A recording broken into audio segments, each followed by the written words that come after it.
شیخ الاسلام جناب عزت مآب برکات احمد نیاز سیالی صاحب آپ تشریف لاتے ہیں.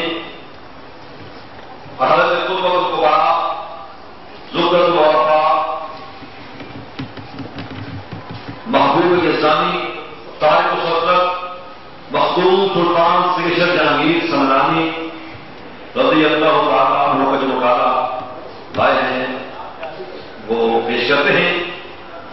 زور بنا استفاق کیجیے. نعرہ تکبیر، نعرہ رسالت، نعرہ رسالت.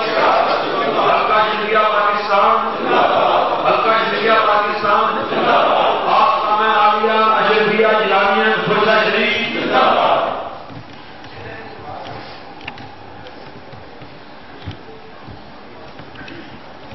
آپ کے قدموں سے لگا کر آپ سے گزارش کروں گا کہ ایک بار اپنی آنکھوں کو اپنی قلب کی طرف متوجہ ہو کر یوں محسوس کرو کہ گنبد قبلہ کی چھاؤں میں بیٹھے ہیں اور الصلاۃ والسلام علیک یا تمام احباب میرے ساتھ الصلاۃ والسلام علیک یا سیدی یا رسول اللہ وعلی آلک واصحابک یا سیدی یا حبیب اللہ.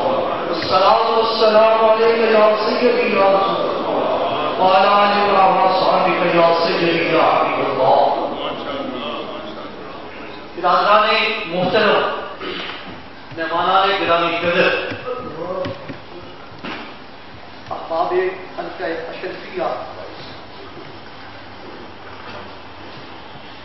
آج کی یہ کانفرنس محدث اعظم ہند حضرت محدث کچوچوی رحمۃ اللہ علیہ کی یاد میں منعقد ہے.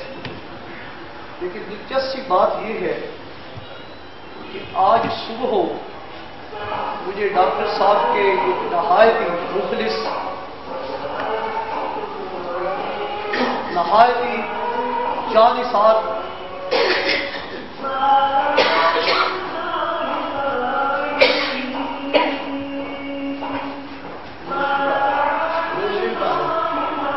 السلام علیکم یا رسول اللہ السلام علیکم یا سیدی یا رسول اللہ وعلی آلک واصحابک یا سیدی یا حبیب اللہ. جانثار عقیدت مند جنہیں پیار سے گل صاحب مفتی کے لقب سے منعقد کیا ہوا ہے، جناب حضرت عزت مآب محمد رفیق اشرفی صاحب نے آج صبح مجھے یہ حکم صادر فرمایا کہ آپ نے جو بھی گفتگو کرنی ہے، یعنی میں نے جو بھی گفتگو کرنی ہے اس کا موضوع السلام علیکم یا رسول اللہ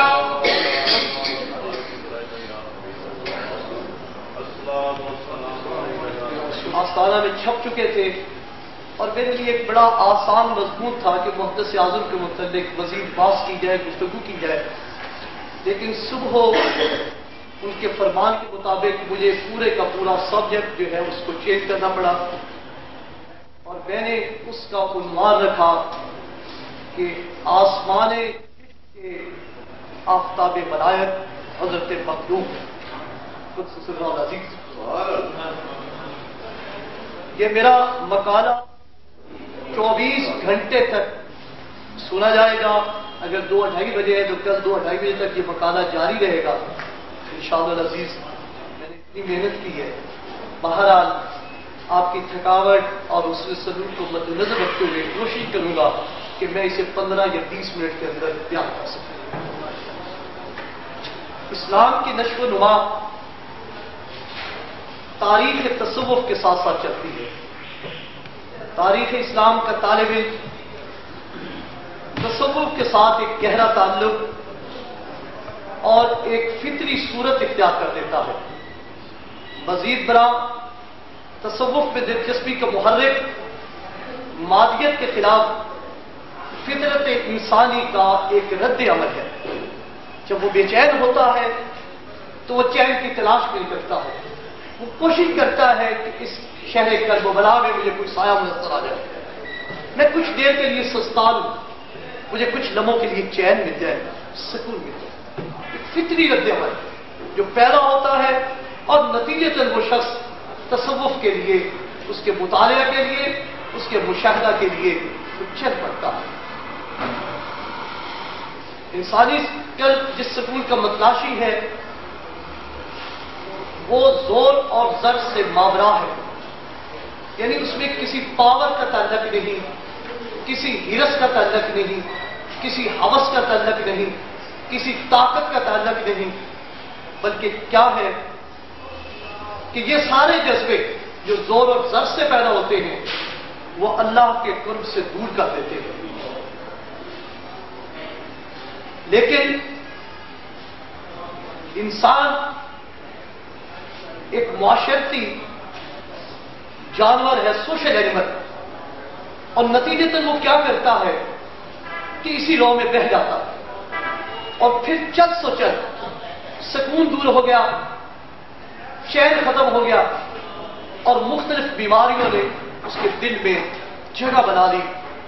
مشہور بیماریاں جو اس طبقاتی تقسیم سے اور زور اور زر کی ہیرس اور ہوس سے پیدا ہوتی ہیں وہ ہیں انریسٹ، بے چینی، depression, tension, suffocation, blood pressure.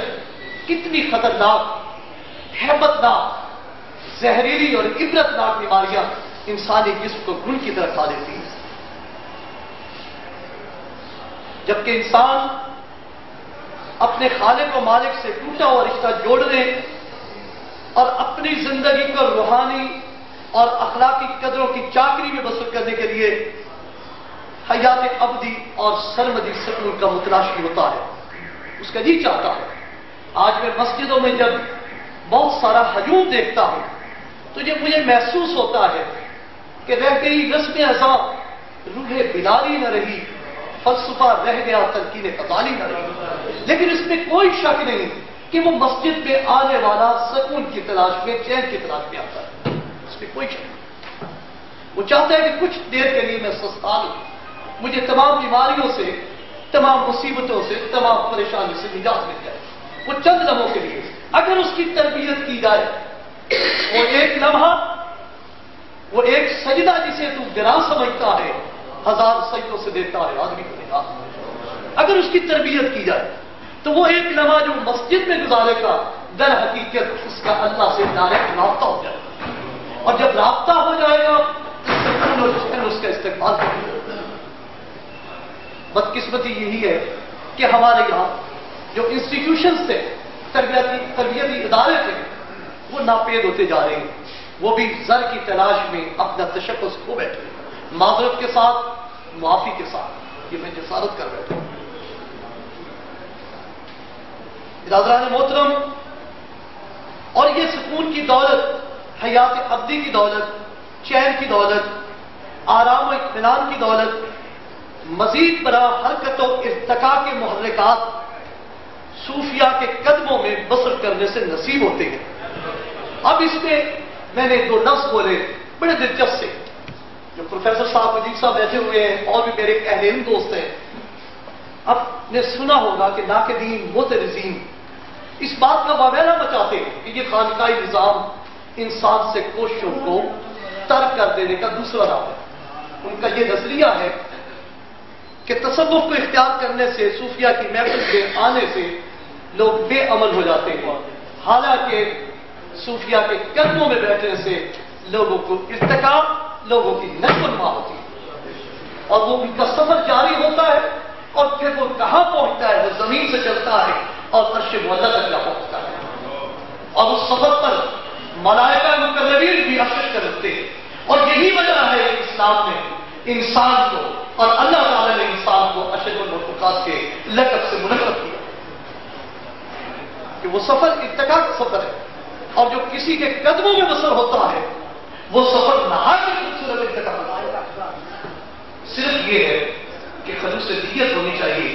میرے بزرگ حضور شیخ الاسلام رحمۃ اللہ علیہ کے جانشین امیر شریعت حضرت خواجہ فرید الدین مطلب علی اکثر اس بات کا گلہ کرتے ہیں کہ اب لوگ مریدین آتے ہیں ہمارے پاس صرف اس لیے کہ جی میرا یہ مطلب ہے، میرا یہ مقصد ہے، ہمارا غذا چوری ہو گیا، ہمارے رزق میں کمی ہے، ہماری بچیوں کی رشتوں کی، یعنی کوئی یہ کوشش نہیں کرتا. بہت کم نامی لفظ چند ایک لوگ ہوتے ہیں جو صرف محبت کے خاطر وہاں پہنچتے ہیں، اور حقیقت میں وہی لوگ سب کچھ لوٹ کے لے جاتے ہیں، سب کچھ لوٹ کے لے جاتے ہیں. اور حرکت و ارتقا جو ہے وہ صوفیوں کے قدموں سے میسر آتا ہے. اقبال نے اس لیے کہا کہ گلے پیسہ لیے بیٹھے ہیں اپنی آستی ہوں، عزت و انتصاری، فقر و غنا، احساس نفس، احسانوں کی ساٹھ کے انمول جذبے صوفیہ کے قدموں سے ملتے ہیں. اور پھر کیا ہوتا ہے کہ خود بینی، خود نمائی، خود غرضی، خود فریبی، خدا فریبی، دنیا پرستی، جان طلبی، غرور و محبت نہ جانے کہاں غائب ہو جاتے ہیں. تصوف کی حیثیت اس سائبہ کی طرح ہے جو سایہ بخشتا ہے، اس چشمے کی طرح ہے جو پیاسوں کو سیراب کرتا ہے اور دور کرامات کے روشنی کی شمع روشن کرتا ہے، انسان کو ڈائنامک بنا دیتا ہے. تخلق اخلاق اللہ تعالیٰ جو ہے ہر جگہ قائم ہوتا ہے، زندہ پائندہ. اور پھر انسان نسبتوں کی وجہ سے اس مقام پہ پہنچ جاتا ہے کہ جو ڈائنامک اس کے اندر ایک قوت پیدا ہو جاتی ہے. وہ ہر وقت حرکت میں رہتا ہے، خدا کے قریب ہونے کے لیے بہانے تلاش کرتا ہے، کائنات کو مسخر کرنے کے لیے. انسانیت کو راہ راست پہ لانا یہ تصوف کا بہت بڑا کارنامہ ہے. اور خاتم النبیین رحمت للعالمین سرکار دو عالم صلی اللہ علیہ وسلم کے اخلاق کریمانہ کا وہ کریم اور رحیم تسلسل ہے جو اپنے اور بیگانوں کو، خاکی اور نوری کو مولا صفات بنا دیتا ہے. برادران محترم، آج کے نام نہاد ترقی پذیر دور میں جبکہ جدید ٹیکنالوجی کی بے نام نشو و نما اور غیر معمولی فرعونی قوت نے انسانی معاشرے کو سطح زمین سے نابود کرنے میں اپنی کوششیں سب کر دی ہیں، اسے لگام دی جائے اور اس کا رخ تعمیری اخلاقی مقاصد کے اصول کی طرف موڑا جائے. کس کی غلامی کی بجائے اس آقا مولا خالق و مالک کی غلامی کی جائے جو سب کا محافظ ہے، جو نمرود کے ہاتھوں کی گرائی ہوئی آگ کو چمنستان میں بدل دیتا ہے، جو فرعونی لشکر کو آنے واحد میں بند کر دیتا ہے، اور جو شراب بولہبی کو مصطفیٰ کریم صلی اللہ علیہ وسلم کے ایک ہی ہلکے سے سانس سے راہ میں بدل دیتا ہے. یہ ہے نظریہ تصوف. آئیے اس کے آگے سب جھکائے، اس سے مدد طلب کریں، اس سے ناطہ جوڑیں، اس سے رشتہ استعمال کریں، فطرت سے کمپرومائز کریں. ایک ایسا کمپرومائز جو تخلیق آدم کا سبب بنا تھا اور جو انسان کی تخلیق کا رس ظاہر تھا. اس کائنات رنگوں میں تصوف کے کئی سلسلے اپنی اپنی بصارت کے مطابق حضرت انسان کو انسان بنانے میں سرگرم عمل رہے. آپ مجھ سے ایگری کیجیے، مگر بر صغیر ہندوستان میں چشتیہ سلسلے کا تو سب سے زیادہ، سب سے ممتاز اور سب سے بہتر ہے. کیا آپ میرے ساتھ رضا بندے اس بات پر تاریخ تصوف کا مطالعہ کیجیے. یہاں پاک و ہند میں، بر صغیر میں اس وقت کی شہنشاہیت جو ہے، تاج تصوف جو ہے، تاج ہدایت جو ہے، وہ خواجہ غریب نواز قدس سر عزیز کے سر پر ہے. یہاں کوئی بھی سلسلہ اس وقت تک نہیں پنپ سکتا جب تک میرے خواجہ غریب نواز کی اجازت ہو گئی. اس لیے کہ ملائک ان کے پاس کوئی بھی گورنر بن سکتا ہے، لیکن اس کے لیے اپروول سرٹیفکیٹ کہاں سے لینا پڑے گا؟ حضرت خواجہ غریب نواز رضی اللہ تعالیٰ کے قدموں سے حاصل کرنا پڑے گا. یہ میرا نہیں صرف یہ نظریہ، بلکہ یہ تاریخ کے طالب علم بھی یہ کہنے پر مجبور ہے کہ جو حضرت خواجہ غریب نواز رضی اللہ تعالیٰ کا تصور ہے اس پر کوئی بھی اس کی گرد راہ کو بھی نہیں پہنچ سکتا.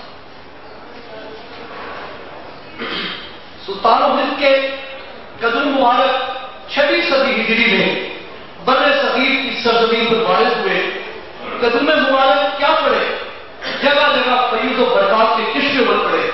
سلسلہ چشتیہ کی ہر خانقاہ پر اخلاقی زندگی کے 2 پہلو پر زیادہ زور دیا جاتا تھا۔ وہ کون سے 2 پہلو تھے؟ وہ آج ان کی بہت زیادہ ضرورت ہے کہ تعلق مع اللہ اور تعلق مع انسان، حقوق اللہ اور حقوق العباد، کہ اللہ سے ہم کس طرح رشتہ استوار کر سکتے ہیں اور ہمارے انسانوں سے ہمارا عمدہ رشتہ کیسے استعمال ہو سکتا ہے۔ صرف یہی تعریف تھی سلسلہ چشت اہل بیت۔ بندوں مسائل کو پھر ان بزرگان نے کیا کیا کہ کار سے نہیں بلکہ ہاتھ سے، یعنی پریکٹیکل پروف، تھیوری نہیں، عملی نمونہ پیش کیا۔ میں ابھی پڑھ رہا تھا لطائف اشرفی میں کہ سلسلہ چشت کے بزرگان ہر مہمان کے ہاتھ بھی خود دھلاتے تھے۔ کھانا کیا پیش کروانا کہ ہاتھ بھی اس کے دھلاتے، اس کی جوتی بھی رکھنی۔ وہ مہمان اپنا ہوتا تھا یا بیگانہ، غریب ہوتا تھا یا امیر، خوبصورت ہوتا تھا یا بدصورت، چھوٹا ہوتا تھا یا بڑا، اس میں کوئی تفریق اور کوئی امتیاز نہیں۔ اور پھر کیا ہوا کہ لوگ دیوانہ اس بات عالم باعمل کے خلوص و کردار سے متاثر ہو کر توحید الہی اور رسالت مقدسہ کی شہادت کا اعلان کرتے گئے۔ جس اللہ کی یہ مخلوق ہے اور جس رسول اللہ صلی اللہ علیہ وسلم کی یہ اتباع کرنے والے ہیں، وہ اللہ کیسا ہوگا، وہ رحمت ربی کا مظہر حضور صلی اللہ علیہ وسلم کی ذات اقدس کیسی ہوگی۔ منتشر اذہان میں جب یہ سوال ابھرے تو سامنے سلسلہ چشتیہ کا کوئی نہ کوئی بندہ نظر آیا اور جواب ملتا ہے، کیونکہ وہ بندے کیا تھے؟ اللہ کی نشانیوں میں سے ایک نشانی آیات اللہ، اللہ کی نشانیوں میں سے ایک نشانی انہیں دیکھ کر خدا آیا۔ بس لوگ قدموں میں لوٹ پوٹ پڑے۔ اور پھر کیا ہوا کہ میں چمن میں کیا گیا، گویا نبیسہ کھل گیا اور بلبلیں سن کر میرے نالے زدہ ہوئے۔ سلسلہ چشت اہل بیت کی یہ برگزیدہ لوگ اگر نظروں سے اوجھل ہو گئے تو پھر بھی ان کا تصرف کا سلسلہ یوں ہی روا ہوا رہا۔ حضرت محمد جرطانی مختوم سلطان سید اشرف علی سمنانی قدس سر العزیز نے طبقات صوفیہ میں حضرت شیخ ابو الحسن الزینی کا یہ قول بیان فرمایا۔ یقین جانیں میں اپنے شیخ کامل کی قسم اٹھا کر کہتا ہوں، جب میں نے یہ قول پڑھا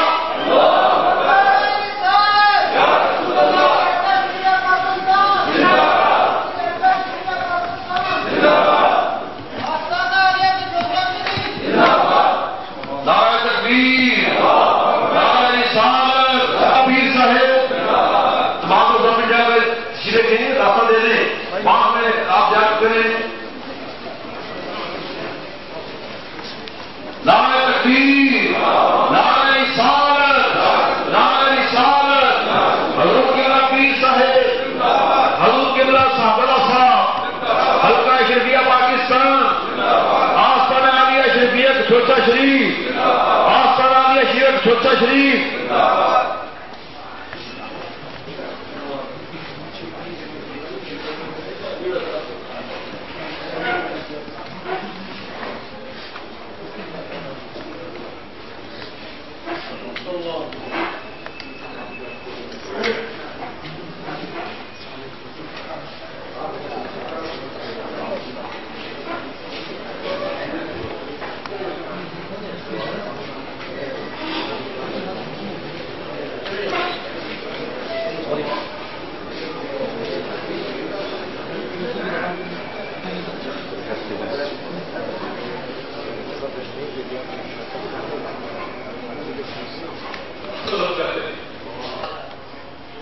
اب سوال کرنے والے ساتھ بیٹھے تھے حضرت کبیر، ان کے مرید واسطہ، انہوں نے مختوم زبان سے یہ پوچھا کہ ہندوستان کے وہ کون سے مشاہد ہیں جو اس رتبہ عالی پر فائز ہے؟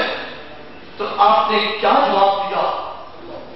نہیں میں نہیں کہوں گا، سب کہنے سبحان اللہ، سبحان اللہ۔ فرمایا کہ خانقاہ چشتیہ کے اکثر و بیشتر ہو گیا میں پوری قوت تصور عالم مواد میں ہے۔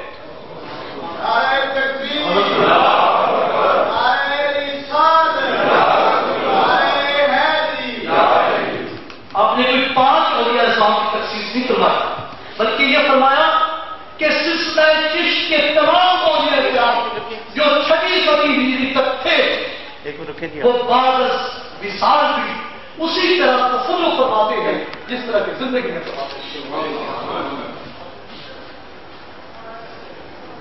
وہ زندہ ہیں، وہ پائندہ ہے، وہ رہبری فرماتے ہیں اور منگتوں کو کبھی خالی ہاتھ نہیں جانے دیتے. سبحان اللہ. سورۃ النساء میں انہی لوگوں کے متعلق ارشاد ہوا جن پر اللہ تعالیٰ نے انعام فرمایا، یعنی انبیاء، صدیقین، شہداء، صالحین، اور کیا ہے اچھے کے ساتھی. یہ سورۃ النساء کی 90 آیت ہے. اللہ اور اس کے رسول مکرم صلی اللہ علیہ وسلم کی اطاعت کا شرف انہی لوگوں کو ملا. یہ راست باز ہیں، یہ راست گفتار ہیں، اور یہ قرب الہی کی اس مقام پر ہیں جہاں پہ فرشتے بھی حسرت سے دیکھتے ہیں. ان کی فطرت ظاہری میں یہ بات نہیں، ہر گرد و غبار سے پاک ہے، حق و باطل اور خیر و شر میں آسانی سے امتیاز کر دیتے ہیں. رازدار نبوت، کاملہ عشق سالار خود حضرت ابوبکر صدیق رضی اللہ تعالیٰ کا اللہ اسی صدیقیت کبریٰ کا مظہر ختم ہے، اور یہی صدیقیت کا نور ہے جو تمام حجابات کو چیر کر وطن غیر کے حالات کو بے حجاب دیکھتا ہے. پھر فرمایا شہید وہ شخص جو کبھی نور برہانی سے، کبھی قوت بیان سے، کبھی شمشیر و سنا سے، اور کبھی جان کی قربانی دے کر اللہ کی تعلیم کی گواہی دیتے. اور پھر فرمایا کہ بعض صالحین، یعنی عقائد و اعمال کے لحاظ سے بہت ہی صالح. اللہ تعالیٰ اور اس کے رسول کی اطاعت کا کتنا یقینی ثمر ہے. یہ اطاعت گزار شاہ جنت میں اپنے محبوب کی معیت اور وصال سے مالا ہو کے ان لطافتوں سے بھی پیراور ہو سکتے ہیں جن کو درد محبت اور سوز عشق میسر آتا ہے. برادران محترم،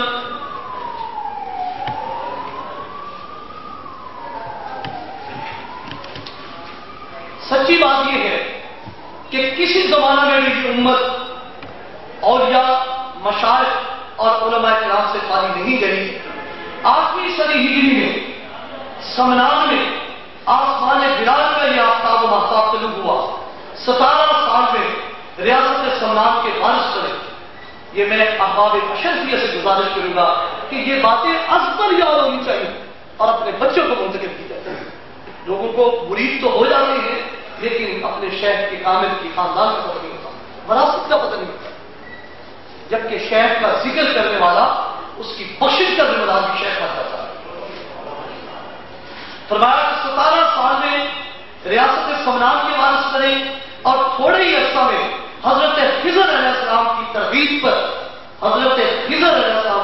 پر اپنے بھائی کو تخت و تاج دے کر فقر و غنا کے راستے پہ چل پڑے.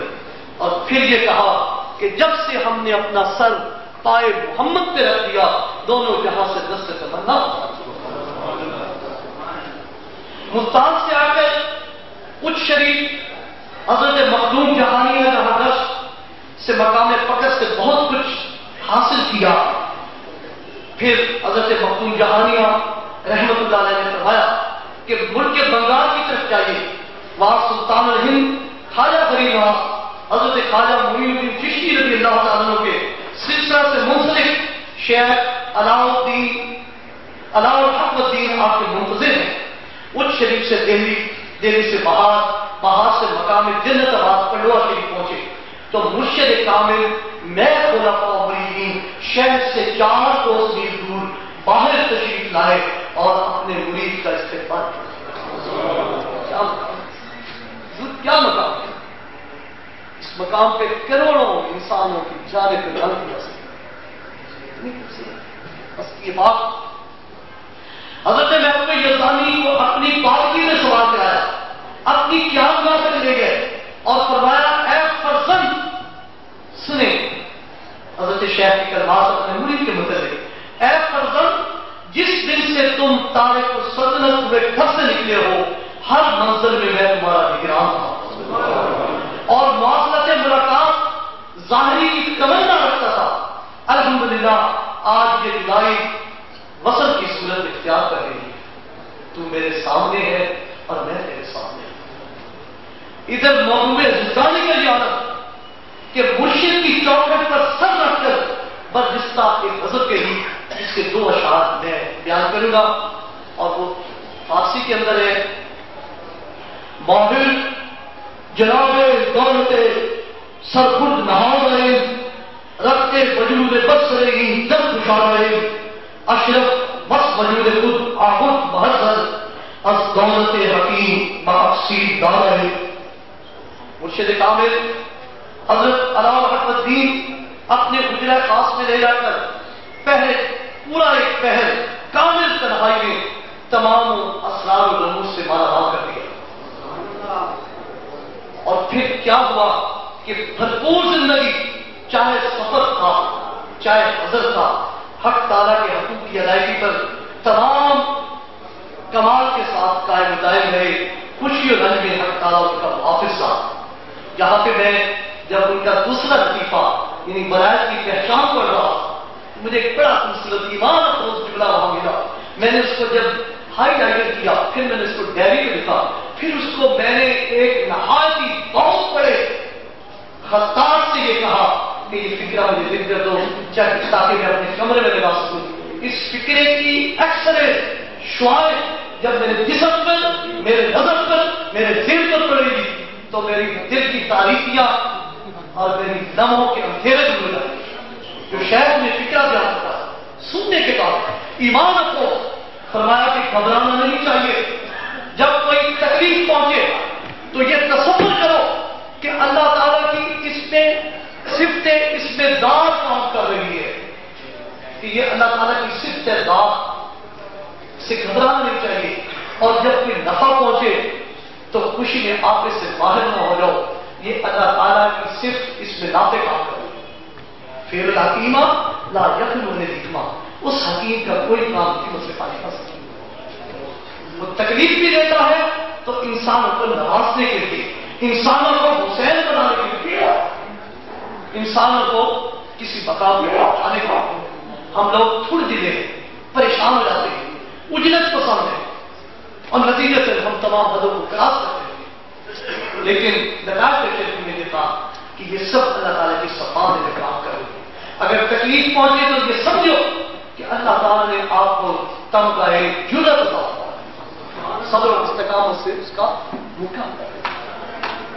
نتائج میں یہ مشکل الفاظ جو میں نے پڑھے، الحمدللہ آپ مرید ہیں، میرے بھائی ہیں، سگے بھائی، مجھ سے بزرگ بھی ہیں آپ، میں آپ کے قدموں پر ہاتھ لگا کر کہتا ہوں کہ میں وہ نتائج کے 20 نتائج 20 بات پڑھ چکا ہوں، اور ہر بار ایک نئی نظر پاتا ہوں، ایک نیا مضمون پاتا ہوں، اور میں جھومتا رہتا ہوں. اس میں نے پڑھا کہ یہ تکالیف جو ہوتی ہے یہ انسان کو کندن بنانے کے لیے ہوتی ہے، اور انسان اس سے نکھرتا ہے. ہم اس کے بالکل الٹ ہیں. جب ہمیں تکلیف پہنچتی ہے ہم پریشان ہو جاتے ہیں. حضرت علی کرم اللہ وجہ کا ایک قول جو نہج البلاغہ کے اندر ہے کہ میں نے اپنی امیدوں کے ٹوٹنے پر اپنے رب کو پہچانا. ہم لوگ ہم اور وغیرہ مچانا شروع کرتے ہیں، جبکہ یہ نہیں سمجھتے کہ اللہ تعالیٰ نے یہ تکلیف اس لیے دی ہے کہ وہ ہم پر رحمتوں کے طریقے واقع ہوتا ہے، اور اس تکلیف کو اللہ تعالیٰ کی نعمت سمجھ کے اپنے سینے سے کرا. نے محترم، آپ کا شان گرامی ہے کہ لوگوں کو یعنی حضرت مخدوم قدس سرہ نازی کا یہ ارشاد گرامی، یہ بھی آپ دل کے صفحات پر گندہ کر دیجیے. اتنا خوبصورت فکرہ فرمایا کہ لوگوں کو چشم حقارت سے نہیں دیکھنا چاہیے کہ کیونکہ اللہ کے دوست پوشیدہ ہوتے ہیں. کس مقام پہ مت کسی کا دل دکھا اور مت کسی کی آلے دل کے دکھ جانے سے ظاہر اچھی کی جائے.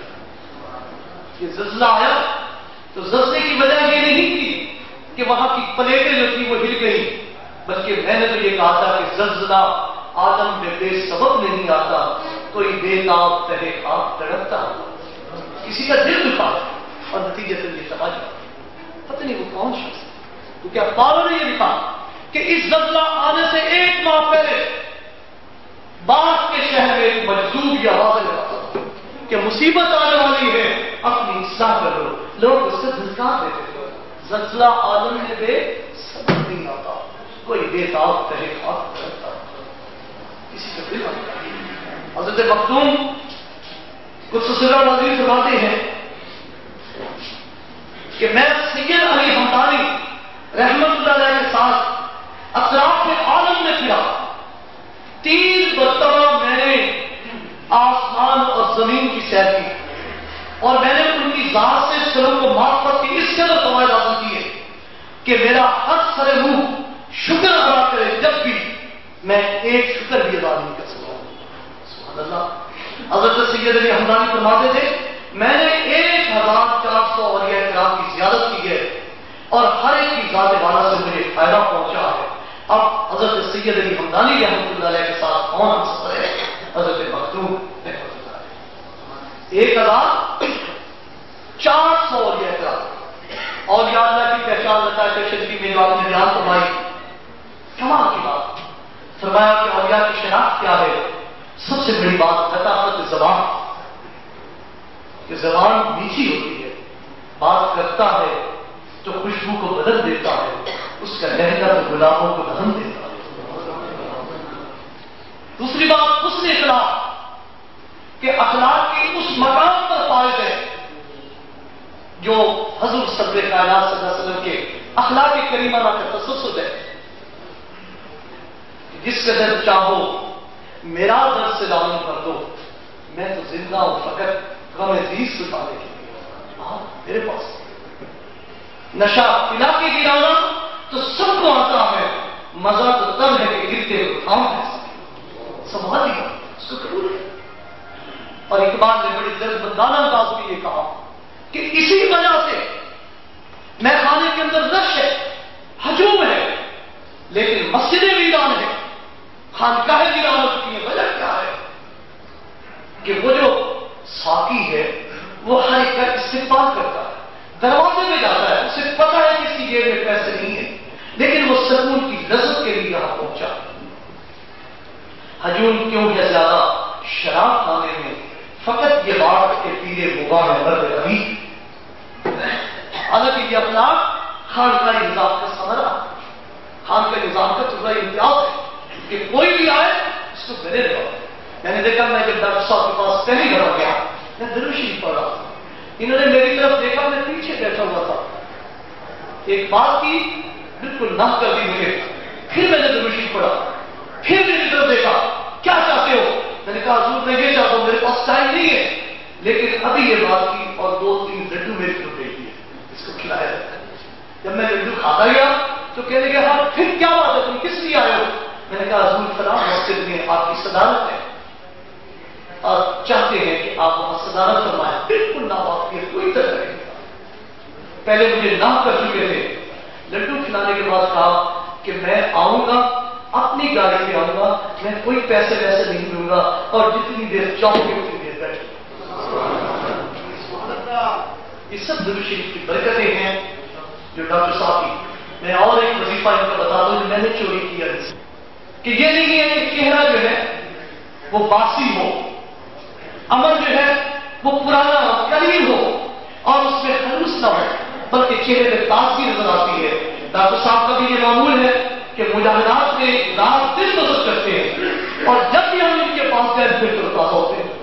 ابھی کیا چیز ہے حیران کن انداز میں. اور پھر ولی کی پہچان بنائی کہ سخاوت نفس اور آخر سے 2 پہلے قلت احراس یعنی اپنی غرضوں کو اپنی خواہشوں کو محدود کر دیا. حضرت علی رضی اللہ عنہ نے فرمایا کہ دکھ کی ہر قوم پر خواہشات کی شاخ پہ ٹوٹتی ہے. خواہشات کو